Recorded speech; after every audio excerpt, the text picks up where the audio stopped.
Salve, salve pessoal do canal Tudo Sobre Umbanda, pessoal do YouTube, pessoal começando mais um vídeo. Então antes da gente iniciar, se inscreva no canal, deixa sua curtida, é claro, e compartilhe esse vídeo aqui com seus amigos. Lembrando, sempre explico para todo mundo, né, o intuito do canal é pegar as dúvidas dos inscritos e trazer aqui nos vídeos para poder sanar. Uma coisa importante que devemos entender que a dúvida de outra pessoa pode agregar você e pode te auxiliar. E a sua dúvida também pode auxiliar outra pessoa. Então participe. Não esqueça, pessoal, nós temos vídeos aqui diários. É isso aí. Todo dia a gente traz um conteúdo aqui. Então acompanhe o nosso canal. Pessoal, temos várias questões para ser respondida nesse vídeo. E para não se alongar, vamos lá para o conteúdo de hoje.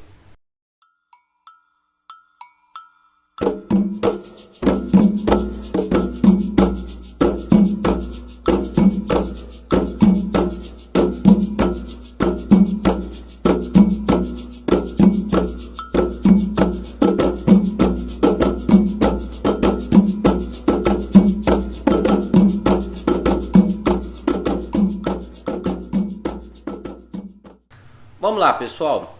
Para a gente iniciar esse vídeo, a gente tem aqui a pergunta do Camilo Tavares, né? Uma pergunta bem interessante que ele pergunta: por que tem que ter as oferendas? É isso aí, por que tem que ter as oferendas? É algo necessário? É preciso? Vamos lá. As oferendas, elas se faz necessário para manipulação de energia. Não quer dizer que a oferenda em si, ela vai ser necessária para todos. Simplesmente para aqueles que trabalham com esse tipo de energia, com esse tipo ali de trabalho, tá ok? Exemplo, eu não manipulo, eu não sou de Umbanda, eu não sou de Candomblé, eu não trabalho com essa ritualística, então a oferenda para você ela não será necessária. Porque a sua doutrina religiosa, aquilo que você segue, utilizará de outros meios para manipulação de energética, para manipulação de energia, tá ok? Lembrando que a oferenda, pessoal, para quem não sabe, ela não se faz só presente dentro da Umbanda ou de religiões afrodescendentes, tá certo? A oferenda, ela faz parte praticamente ali de toda doutrina religiosa que existe. Por quê? Vamos lá, o que constitui uma oferenda? A oferenda é a utilização de materiais no intuito da vibração energética, né, que aqueles materiais passam ou representam. Exemplo, uma maçã. A maçã em si vai ser usada? Não. O que vai ser usado? Vai ser usado a energia daquela fruta. E o que a maçã tem como energia? Aí a gente pode ter várias energias de vários tipos de materiais. Exemplo, a maçã tem energia doce, ou energia calma, energia do amor. Como tem vários materiais que a gente pode agregar aí, né? Essências, frutas, animal, algo de comer. Então tudo, cada coisa contém uma energia, né? E a oferenda é a entrega desses materiais para retirada de energia para determinado propósito. Então vamos dizer que as oferendas é necessário para quem pratica esse tipo de ritualística, tá certo? Para manipulação energética, certo?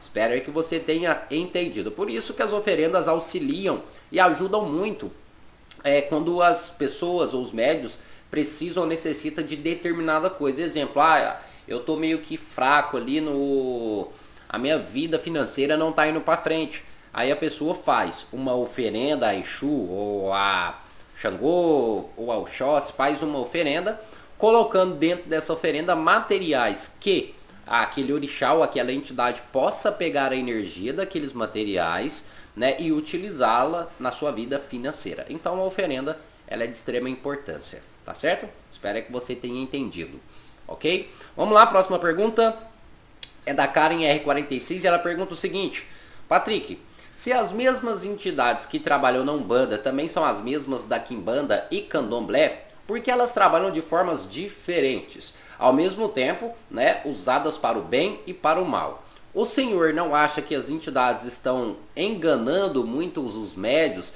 dizendo fazer o bem e na verdade não fazem? Vamos lá. As entidades, elas pertencem a uma religião específica? Vamos lá. Entidade, pessoal, não tem religião, tá certo? Espírito, né? Não tem religião. Então vamos dar um exemplo aqui, que um tranca-rua, ele pode ir no candomblé, na quimbanda, na igreja evangélica, qualquer religião, porque a religião em si é para nós que somos praticantes, né? As entidades em si não têm religião. É a mesma coisa de eu falar para vocês sobre Jesus Cristo, né? Jesus Cristo também não tem uma religião, né? Primeiro que ele não criou, ele não adentrou nenhuma religião. Por isso que Cristo está em várias religiões. Isso também se refere às entidades. Não querendo comparar, viu, pessoal? Só dando um exemplo aqui. Então a entidade, ela não tem uma religião definida. Então um tranca-ruas que você vê aqui na Umbanda, ele pode ir lá no candomblé. O mesmo que você vê lá no candomblé, ele pode ir lá na quimbanda. Agora vamos lá, mas por que as formas de trabalho são diferentes? Bem simples, doutrina. É isso aí, pessoal, bem simples, dá para entender calmamente. Doutrina, o que é doutrina?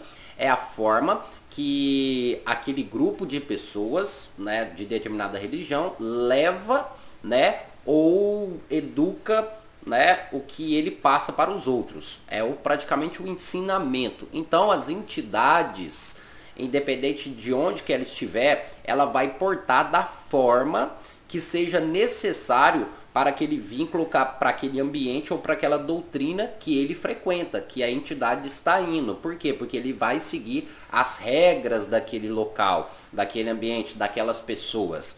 Tá certo? Então, por que muda a diferença? Por que as entidades são diferentes, né? Mesmo sendo as mesmas entidades, porque elas vão seguir as regras daquele grupo de pessoas, tá ok? Quando ela adentra para aquela determinada doutrina, ela vai seguir as regras daquele ambiente em si. Resumindo, ela tem todo tipo de doutrina, mas ela vai adentrar aquelas regras ali por conta disso, tá certo? Para ela fazer parte daquele grupo.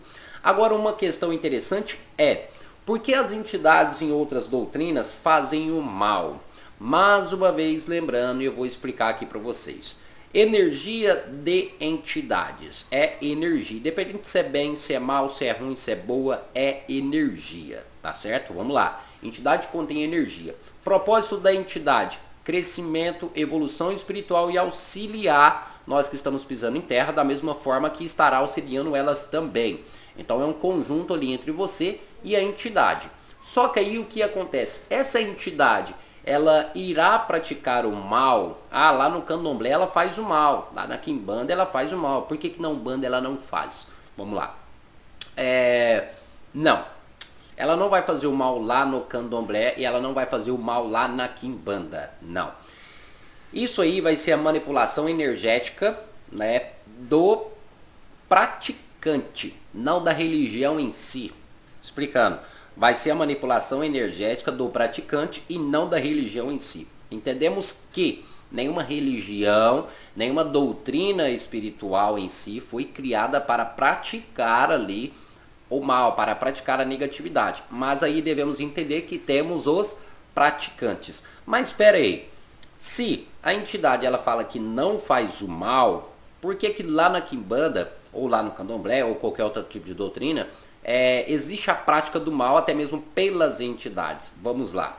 Necessariamente, pessoal, quando você ouvir isso, não é a entidade que esteja praticando o mal, tá certo? Isso aí é o praticante. Uma das coisas que devemos entender também é que uma entidade, né, ou até mesmo, vamos dar um exemplo, uma entidade não é composta somente com aquela entidade que vocês conhecem. Exemplo, Maria Padilha. Não é só Maria Padilha que pertence ali àquele grupo de linhagem, ou seja, aquele grupo de espíritos. Vamos dar um exemplo. Eu tenho aqui a Padilha, mas ao redor da Padilha, às vezes que trabalha junto com a Padilha, existe vários outros espíritos, né, que trabalham auxiliando ou para determinado propósito, tá certo?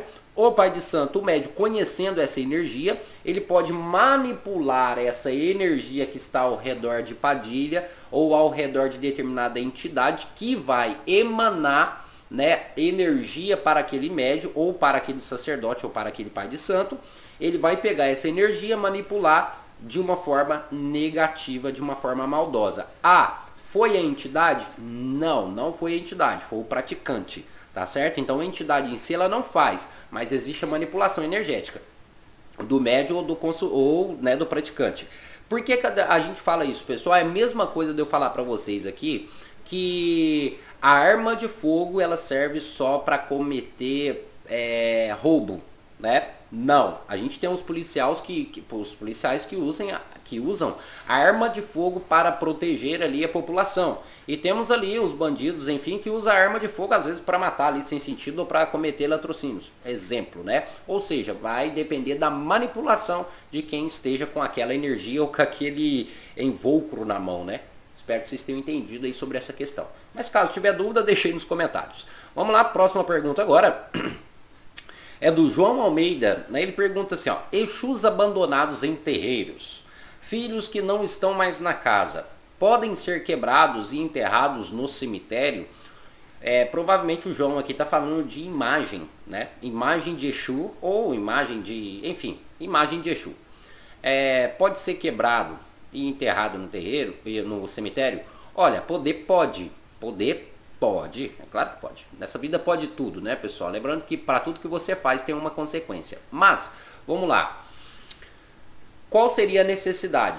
Né? Eu fico pensando que poderia ter ali alguma ritualística. O que seria aconselhável? Descartar ali aquelas imagens. Descartar de uma forma simples. Como seria esse descarte de forma simples? Ou seja, não vou estar utilizando as imagens, então eu vou despachar ali, né, no Cruzeiro das Almas ou em um local que alguém possa retirar futuramente.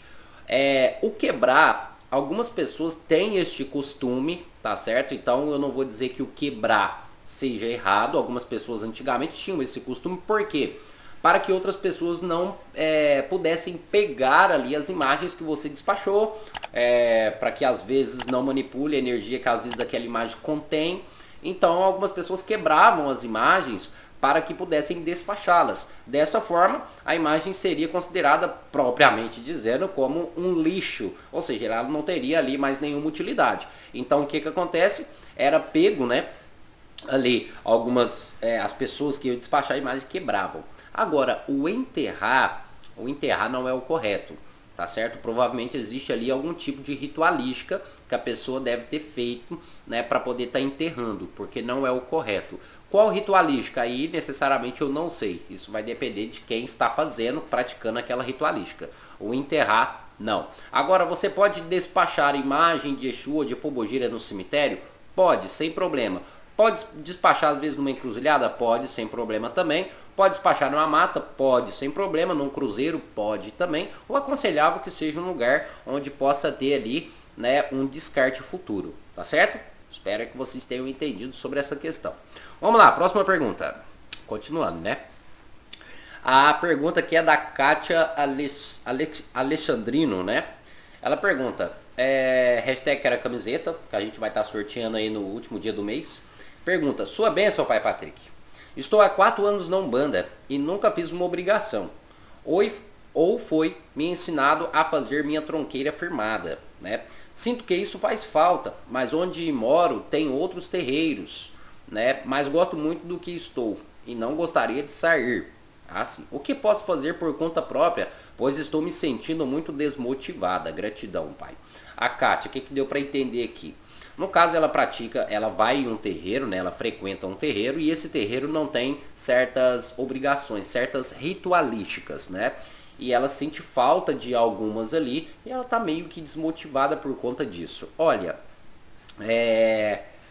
deixa eu tentar explicar. A Umbanda em si, quando ela foi criada, não existia essas ritualísticas que a gente vê, né, hoje em dia. Não existia essas obrigações. A Umbanda, conforme o tempo foi passando, ela foi agregando, foi adquirindo, né, foi implantando dentro dos seus cultos, né, algumas práticas e algumas ritualísticas vindo, né, de outras doutrinas, mas necessariamente a Umbanda, quando ela foi criada, não tinha essas ritualísticas que hoje em dia tem, tá certo? Mas vamos lá. Primeiro, é errado um terreiro não ter essas ritualísticas? Exemplo, deitar para o santo, camarinha e por aí vai. É obrigatório todo terreiro ter? Não, não é obrigatório, viu, pessoal? Não é obrigatório. Aí no caso, o que eu aconselharia? Olha, eu estou num terreiro que não tem ritualística nenhuma, né, que não tem essa questão de fazer obrigação e tudo. Não me sinto bem. Eu preciso de algo. Então, frequente o outro terreiro. É a opção mais certa que eu posso dar para você, é o conselho mais correto. Não quero, eu preciso de algo além. O ideal é, primeiro, converse com o seu pai de santo, explica a situação para ele ou para ela, né? Se caso não for resolvido, ou se caso for realmente só esse tipo de doutrina que é levada no terreiro, peça permissão e saia do terreiro e procure um que você vai se sentir bem, tá ok? É a melhor forma e melhor opção. Tá? Agora, se você se sente bem, é um lugar bom, não tem essa ritualística, não tem essas obrigações e mesmo assim você está contente com o lugar, está contente com o ambiente, continue naquele ambiente ali, porque você também está praticando Umbanda, só não vai ter certas ritualísticas como várias outras têm. Mas lembrando, um terreiro nunca é igual ao outro. Então, vai depender da sua escolha, tá certo? Mas continue fazendo suas firmezas, tranquilo ali, bonitinho, sem problema nenhum, tá bom? Espero que você tenha entendido. E agora vamos lá para a próxima questão, é da Juliana Carvalho. Ela pergunta o seguinte: bom dia, Pai Patrick. Gostaria de saber qual a sua opinião em relação ao uso de drogas, né? Vamos assim dizer. Pode atrapalhar Gente, eu falei drogas, porque se eu falar o nome aqui, o YouTube pode bloquear o vídeo. É a cannabis, né? A famosa cannabis. Pode atrapalhar o meu desenvolvimento mediúnico? Eu costumo fumar porque me ajuda a dormir. Tenho insônia. Tenho aprendido muito com os seus ensinamentos. Obrigado por compartilhar conosco, axé. Vamos lá. O uso de certas substâncias podem atrapalhar o desenvolvimento mediúnico? Pode. Certo, gente? Pode sim. Patrick, mas não é algo natural, não é algo...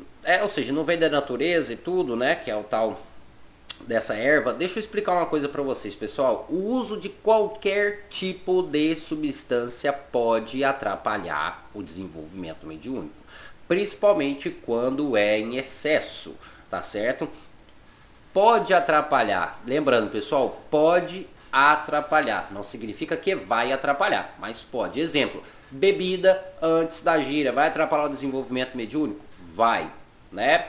O uso de remédios em excesso e por aí vai, pode atrapalhar. Agora vamos entender aqui o seguinte, pessoal. Não significa que isso vai atrapalhar. Você tem que entender o efeito daquela substância que você está utilizando, que você vai usar, tá certo? Por isso, não estou falando que é algo proibido para quem usa, né? Claro que é proibido, que é lei, né, gente? Mas eu não estou falando aí para quem necessita disso ou para quem usa, tudo bem, cada um tem a sua escolha, normal.